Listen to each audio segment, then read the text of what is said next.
Perkenalkan, nama saya Reni Martin Panggua, NPM 1940 10 10 55, Lokal Aquaculture B.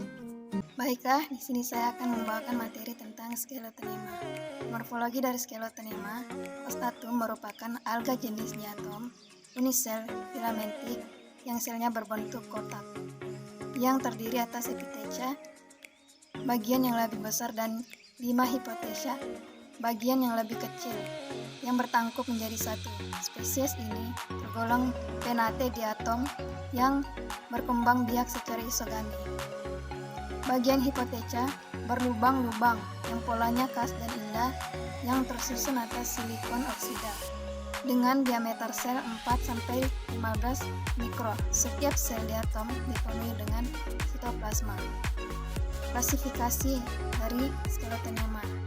Menurut Hock 1998 dalam Armada 2013, Sclerotenema costatum termasuk jenis diatom yang memiliki klasifikasi sebagai berikut, yaitu Phylum Heterocontorta, kelas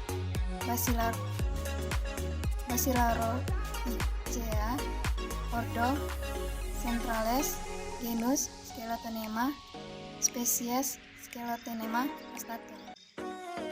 Habitat Sclerotenema. Habitat Sclerotenema costatum yaitu hidup di air laut yang mempunyai intensitas cahaya kurang dari 500 sampai 12.000 lux.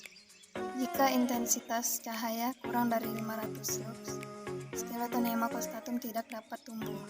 Sedangkan kisaran salinitas tumbuh kembangnya adalah 25 sampai 29 ppt.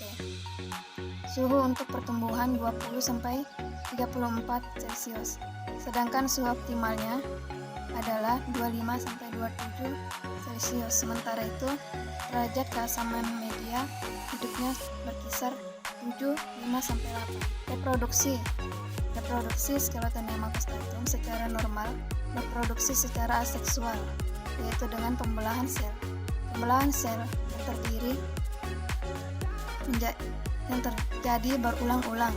Ini akan mengakibatkan ukuran sel menjadi lebih kecil secara berangsur-angsur hingga generasi tertentu. Apabila ukuran sel sudah di bawah 7 mikro, secara reproduksi tidak lagi secara aseksual, akan berganti menjadi seksual dengan pembentukan oxospora. Cara kultur Sclerotenema. Yang pertama, siapkan wadah atau Erlenmeyer ukuran 1 liter. Yang kedua, masukkan air laut yang telah disterilkan ke dalam Erlenmeyer dengan salinitas 2-26 ppt sebanyak 800 ml atau 80% dari volume media kultur. Yang ketiga, masukkan pupuk natrium fosfat, tracer metal, silikat, dan feed B12 dengan dosis masing-masing 1 ml atau 1 liter. Masukkan bibit Sclerotenema sebanyak 200 ml atau 220% dari volume media kultur. Masukkan aerasi ke dalam Erlenmeyer, kemudian atur kecepatan aerasinya. Yang keenam, tutup bagian atas Erlenmeyer dengan kapas agar tidak terkontaminasi dari lingkungan luar. Yang keenam, yang ketujuh, tunggu hingga 24 jam sebelum kemudian siap untuk diberikan ke larva sebagian pakan alami. Sekian dari materi yang saya bawakan.